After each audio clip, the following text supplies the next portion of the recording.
Guys, so this is a long-awaited video.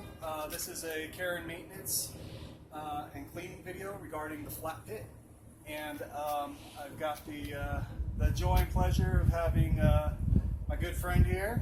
I'm James Costamini Knives, and I'm Colin Mangold, and this is Flatpit. All right, so here we have a grill that we had used just last night. It probably hasn't been cleaned in, I don't know, maybe 3 or 4 uses. So this should be a good starting point as far as like where your flat pit might be at this point. Right now what I'll do is I'll put on my gloves because it's a dirty, greasy grill, and these things are good not only for grilling, but for cleaning. So we'll take the grill grid, set it aside. And so we have already emptied the ash out of this. We had hot coals to deal with last night, and just didn't want to leave them in there overnight, let them blow around all over the place. I would have just been unsafe, irresponsible. Yep. So, and if one note, if you do, after you cook, if you have a little bonfire, that takes care of most of your cleaning for you. Yeah, so if you have grease that's on the pit, what I like to do is have a little fire after I barbecue, and that fire in itself is kind of like a cleaning method. It just makes this process we're about to get into that much easier. Okay, so we have actually designed into this a way of emptying your ash to make this easier for you. Okay, if you notice the way this assembles here, these look like boots. Okay, with these boots you want to consider the toe and how the toe locks into the side. So James is going to bring the camera a little bit closer to see. So here's the toe of the boot. Now this toe locks into this panel. This panel locks into this side. So the boot will actually point to the side that you want to remove first. So the best way to do that... That's the toe of the boot, right? Yes, the toe of the boot. So now I just remove this one panel, and if I was to say this is filled with ash, you can grab it from this side and it holds. So now I can empty it into my waste can. Always bring an ash can with you. It's better, and we'll get into why you'll even want to keep those ashes. All right? Our metal can's full, so we're using plastic for this. Yeah. Thanks for pointing that out. All right, so now what I'll do is disassemble the rest of it. Pull that apart. Take this, set it in a sheet pan, which, by the way, sheet pans are awesome. These sheet pans are awesome. Okay, so this right here is like a 3/4 sheet pan. All right, this will it'll allow for a flat pit to fit in there perfectly. Okay. If you had like a full sheet pan, then it would even allow for more. So what you want to do is make sure that you've got the proper fitting pan, because you get too small, then it's just not going to work out at all for you. That's right. And we suggest keeping a few different sizes around. The half sheet pan fits under, and right, so we've got the undershells, and the half sheet pan fits perfectly as those undershells. That's right. And if you want to cook on them, the 1/4 sheet pans are great because those you can move around a little bit. And so yeah, get a few in a few different sizes. Yeah, and here's the thing, guys. So when I go to ship, it costs me money to ship a certain size. And when it comes to these full-size sheets, as much as I'd like to be able to sell everything to everybody that they need, be one-stop shopping, it's just not, it doesn't make sense, because you're going to end up spending more money buying the sheet for me because I got to pay for shipping. Two ways. Two ways. So go to Amazon, go to wherever you feel, go to your local mom and pop restaurant supply store, which we actually have one right here. Buy them there. Okay, so what we do now is we'll go ahead and take these pieces and put the gloves back on. You're standing in front of the camera there. This is our first video. bear with us. All right. So when you got these, what I would do is grab a wire brush. Okay. With this wire brush, you're going to see that it's going to take most of this stuff off of here. If you had anything that looks like it's chunky, that's not going to come off, maybe it's a piece of dried food that's attached by grease, you could take your shelf bracket, you could take a grill bar, scrape that thing off. But really I just use this, and I'll go around. If there's any light flash rust, that'll kind of lift off. But anything that's just not straight up steel, I really want to just kind of do a once over. Alright, and then I'll take it and I'll set it aside. Same thing here. Now you can tell that this has been treated. That's why this is coming off really easily, because I've already got a base coat of oil that's been put on this, and it's been cured onto it. And that just makes any cleaning from here on out that much easier.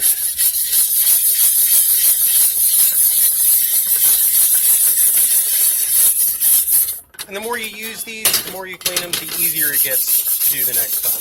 Yeah. Like when this is fully cured, fully seasoned, it'll be pretty much black. It will only remain that silver color for maybe the first burn or two. You know, I mean, it's carbon steel, right? Yeah. I mean, so, James, why don't we use stainless steel?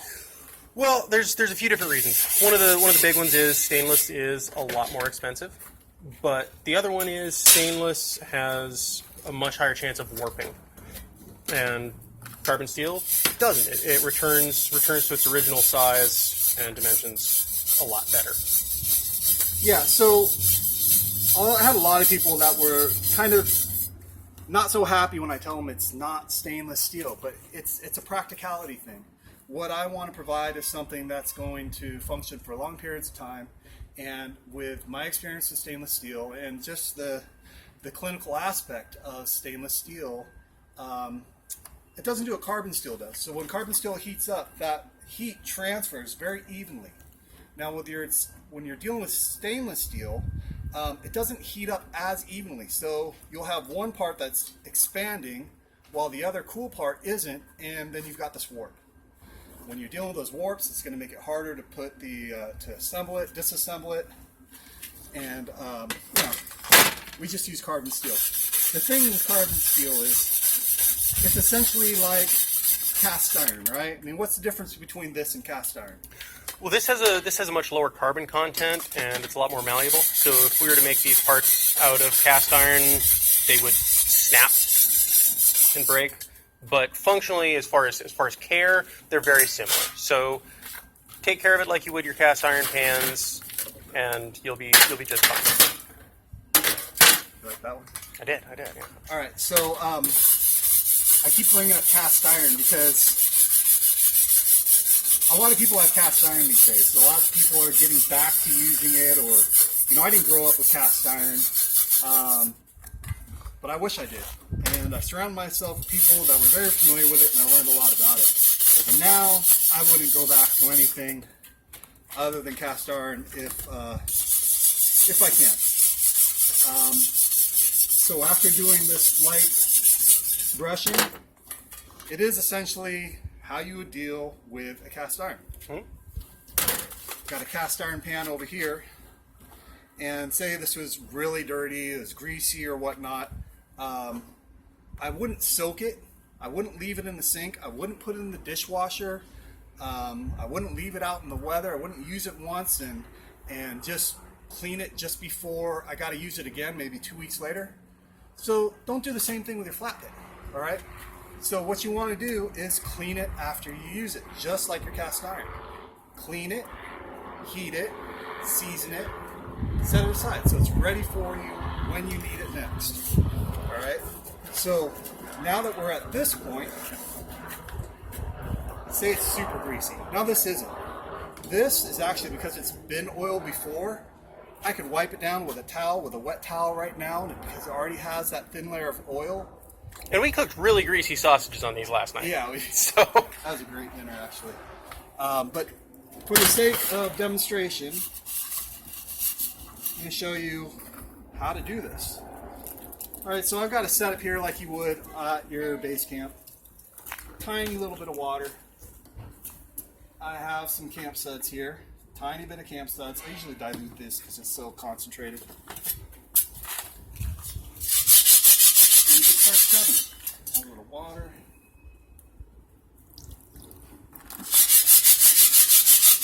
And as an aside, if you don't have soap on you, you can also just use a little bit of that wood ash mixed with water.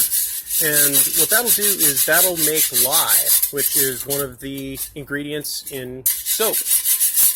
But you can just use a little bit of wood ash and water. One concern with that is it does make a strong base, so it is a little bit harsh on your skin. So you want to make sure that you do have ample water, that if you do start to get a chemical burn, you can rinse it off and get safe. So let me show you another reason why I love these gloves. All right, you could just use them just for grilling, but have you ever seen a dishwashing glove that looks as cool as this? I mean, it's a gauntlet. Well, it also, all those little knobs on there. Which are in a heart pattern, I just like to point out. Because it's all about the love. You're showing your love to your Flatpit right here. You love it, and it'll live long and healthy life. So I'm going to take this. Just going to take off the excess a little bit. Required a minimum amount of water. I've got a microfiber towel here that I like to use for most of my cleanup because it's just way more effective. I'm not just going through all the paper towels. So we've got the advantage of having a warm Southern California day right now, so I'm going to take this after I've taken off most of the water, and I'm just going to set it there and let it dry. So, okay, so this wouldn't be completely legit if I didn't take the greasiest, dirtiest thing and show you how to clean that. So, of course, this is also something that you want to clean relatively regularly. So, this is stainless steel. It's solid. I believe this is 7 millimeters. This thing's built to last. It's a lot of weight, but this is where the weight really matters. And this has been seasoned too. Pardon the trucks. Got a roll. Anyway, so yeah, this has been seasoned too, so it makes the cleaning easier. Actually, when you're cooking, you first get your coals ready. Go ahead and get your grill grid, put it on there, and then wipe it down with a little bit of oil. Wipe it down before you put it on there so that you're not worrying about burning yourself, of course. And then that'll make this process that we're about to get into now even that much easier. Again, a little more water. A little bit of soap. And now when you're at the campsite, there's some heavy duty cleaning that I will just put off until I get done camping. Like if I'm going to use this the next day or later on that evening, even if I got a strike camp, I'll put it in a bag. I'll wrap it in a piece of fabric, you know, maybe an old t-shirt or something. Just because it's not necessary to fully clean it if I know I'm just going to use it again that evening. So it just makes sense to clean it when you have to, and in between those moments, just kind of maintain it. A little bit of maintenance prevents, it's just a good preventative to make sure you're not spending hours repairing any damage or whatnot that might happen over time. Now, speaking of the damage, so say these things do rust, all right? Say your flat pit just, you left it out in the rain, or at least you left it in your backyard for maybe a few years, like this guy. And what's the concern there?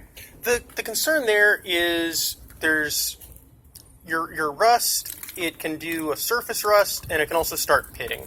And when it starts pitting, that's when you're actually getting damage. And if you've seen, you know, your vehicle's quarter panels eaten out, that's that aggressive pitting rust. Yeah, to the point where it's like dragon scaling, it's like just flaking off. But that red stuff that you see, like even on those pieces, and it will really start to glow here. Once it starts to dry, you'll see these lighter areas.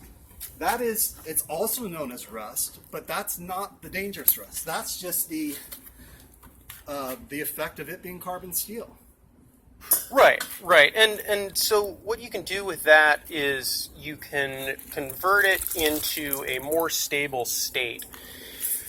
And I forget the particulars. I think one's iron 2 oxide, one's iron 3 oxide. But you can take it from that nasty red rust, and by immersing it in boiling water for a little while, it'll convert it to a more passive form of black iron oxide, and that'll give it a nice protective coat, and it won't get that red rust nearly as much anymore. So, and like you said, the red rust is like what we see on this panel here. You know, that's dry. I would definitely oil that. You know, that's the side. No, that's actually the base. So that's gonna be a lot of direct heat. You know, yeah, so but that's honestly that's not that bad. Just put a little oil on, you'll be just fine. Yeah, so we'll demonstrate that here. Try to keep the video relatively short. Tell you what you need to know, what you've been wanting to know. Again, sorry it's taken so long to put out all this information. Hopefully this will save me responding to all the multiple emails that I do to show like just how easy it is. And just the best way of doing things that I've learned over the years. I've been making these for about 3 or 4 years now, so learned some good tips. Okay, so speaking of tips, we've got vegetable oil, we've got grapeseed oil. So I think grapeseed oil has like a higher burn level. Like if you were to use like an olive oil, it's got like a lower flash point, actually a lower smoke point. This is more intended for some super high heats. Okay, why aren't we using like WD-40 or anything like that for this operation? Well, it's just the fact that it's not food grade, and it might work, but I wouldn't want it near food that I'm cooking. So we'll just use the food safe oils, and they'll polymerize just fine for us. Yeah. So here's the tip with this: you only want the tiniest amount. Okay, you want the amount that once you spray it on and you spread it around, you can take a clean paper towel, wipe it off, and whatever's left over, that's enough.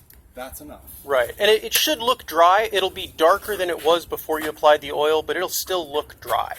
Yeah, so here, I got the spray stuff. I don't normally buy this, but I knew we were going to do this demo, and it was just kind of quick and easy. And it kind of spreads it around a little bit without me having to take it from a dry area all the way to the other side to a damp area, or vice versa. So yeah, I'm going to try to remove as much of that I put on just now, because there's a consequence if you don't, and that's not a pleasant consequence. And what happens is that it will congeal. It'll get gummy, and that gumminess gets sticky. And then if it gets warm, like if it's in your vehicle, it gets warm inside of its cover, which is coming out soon. Stay tuned. It could transfer, and it's just not pleasant to handle either, so you'll be using the gloves all the time. So the way around that is to just do a super light layer. Like I said, I'm putting a little bit on there, and then I'm trying to take off as much of it as I can after I spread it around.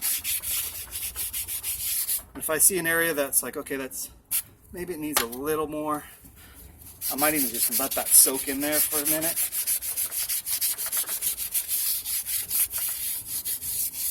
And then I'm just going to try to remove as much as possible. Now after this is on, there's a curing method. Now the curing method, if you watch these videos where they're curing woks, check it out. They're pretty cool. It's like cast iron woks. They are throwing massive amounts of heat to sear in those oils. What was the word you used? Polymerization. Polymerization. polymer is the base of that. Yes. Basically turns your oil into a plastic coating. Yeah. So another way is to use a handy torch. Now, be very careful using these. Don't use it if you're not familiar with it, all right? I'm a builder, construction guy, done plenty of plumbing, all that stuff, former contractor. So I'm very familiar with it, so I use the tools I'm familiar with. Prepare, train with it, and then you'll get more prepared to use it when the time comes. But you can use this to do that polymerization. I didn't say that, but yeah. So you can see the effect the heat has on it. Now this is a backyard way of doing it. You know, this is the parking lot way of doing it here. But what we're doing here, you could also do in your oven. All right. It will smoke up your house, though. So yeah, you can see a little bit of smoke coming up off of this. Like, did you notice it just moved? So this metal, it will bend when it's exposed to high heats. That's just what it does. Now we're talking about stainless steel, how it warps. This carbon steel is not impervious to warpage. But when it warps, it's usually more of a distortion than it is a warp. And now, of course I made it too hot to hold, but let me grab another one. So the side panel, this is the base panel. No, I can see like a slight deflection in there. There's maybe... show that on end. Yeah, there's maybe, not quite an 8, maybe like 3/16. Just a little bit of wobble. 30 seconds. Probably. Yeah. So, the advantage of this stuff is that if I was just take across my knee and just give it a little, you know, it takes out that deflection. And it just brings it back to where it wants to be. Exactly. Because it started out straight, so it's easy to get back straight. And now I've created certain tolerances here to allow it to have some distortion to it. Okay, that's just going to happen. Sometimes what I'll do is I'll just reverse the panels. Where it has distorted one way, it's obvious this was where the heat was on this side.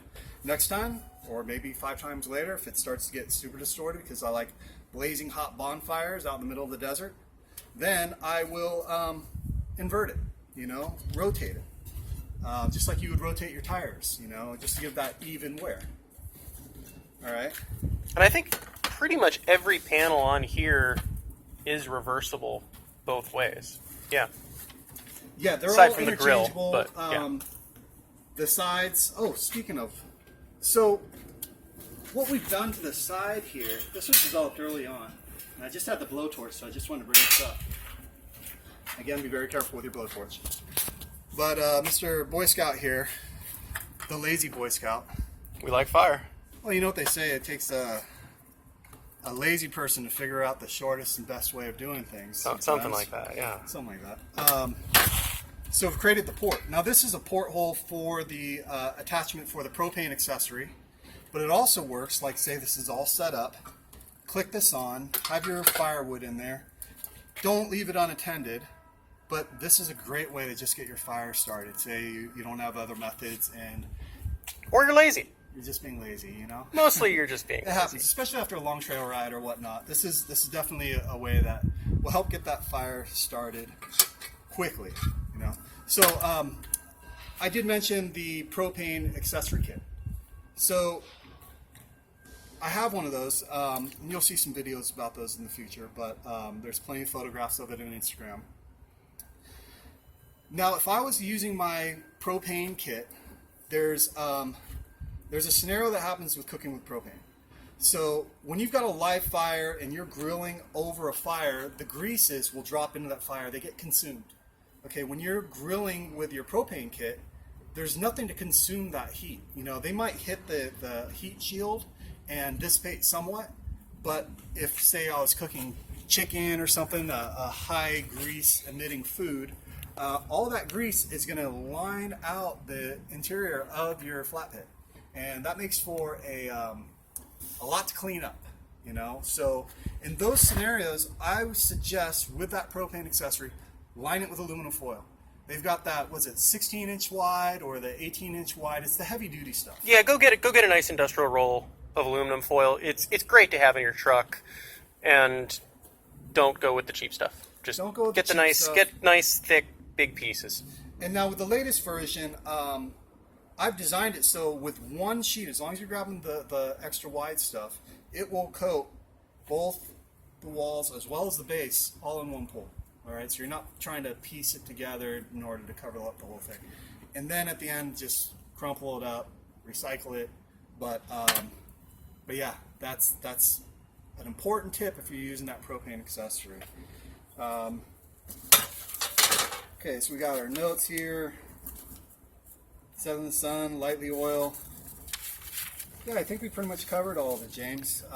One other quick note is when you're cleaning up stuff, you just want to make sure that you're at least 200 feet away from a water source, just in the interest of minimal impact on the environment. Yeah, that's another reason why we like these camp suds. Yeah. You know, they're supposed to be relatively more safe. So, yeah, and also, you guys, be safe out there when you have your fires. Use your common sense. You know, these, you can do a really big bonfire in these things. You know, I mean, we've pretty much tried to break it. You know, having huge bonfires. So it's still relatively small, but you can have a great fire in this thing. But it's not necessary. You know, this is actually designed to be able to function with a minimum amount of fuel. So your coal source, your coal fuel, your wood fuel, it doesn't require a lot. You know, you'll see these deep V pits. Well, that deepest point of that V, that's just a waste of... Just burning up your own pit. You're just burning up your own pit. You're not feeling any heat from that. Your food's barely catching any of the residual effect from those coals that are buried beneath coals. You know, and that's why we got the flat pit. So, speaking of flat pit, so we've got some new things coming out. We've got the flat lid. It's a flat pack lid, and we also have a flat pack oven that catches the radiant heat emitted from the underside of the flat pit. So we added these shelves and realized that, you know, when we're out camping in the snow like we did was at Mount Laguna last winter. Yeah, that was fun.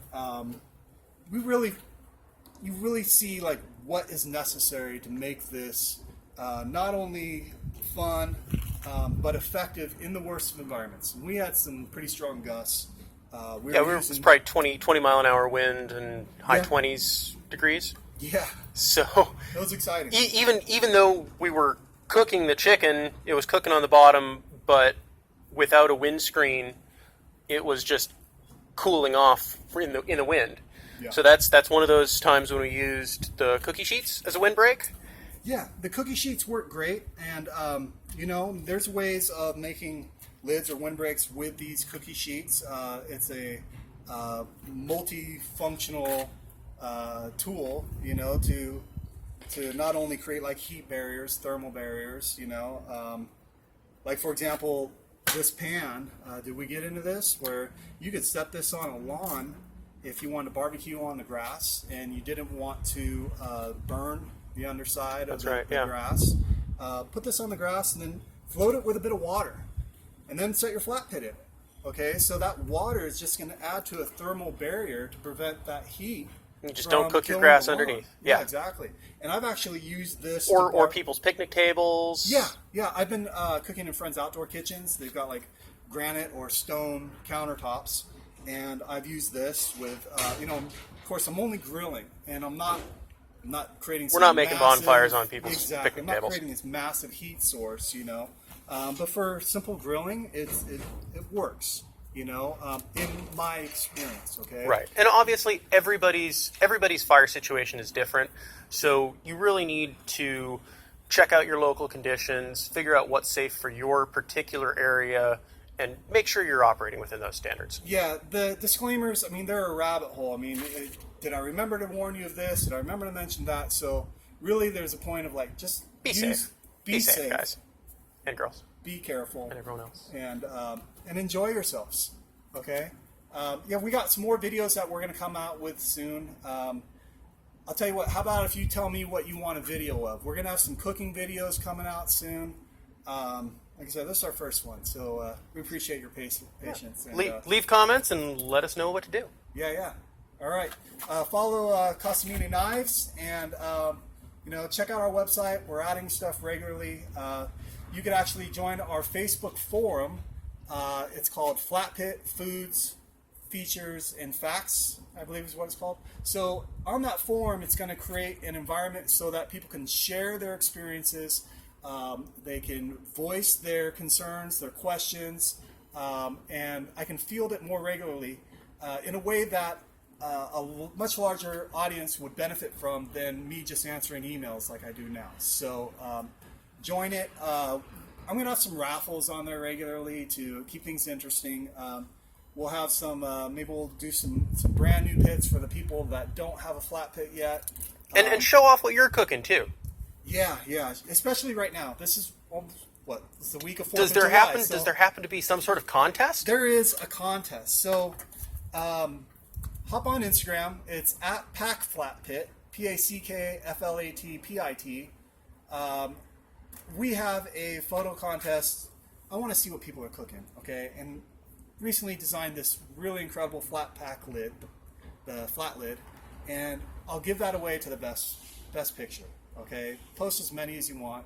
You got to tag it as hashtag flatpit, hashtag pack flatpit, and what was the other one? Flatpit of July. I think it's Flatpit of July. Anyways, check the Instagram. Post is there. Hashtags there to copy.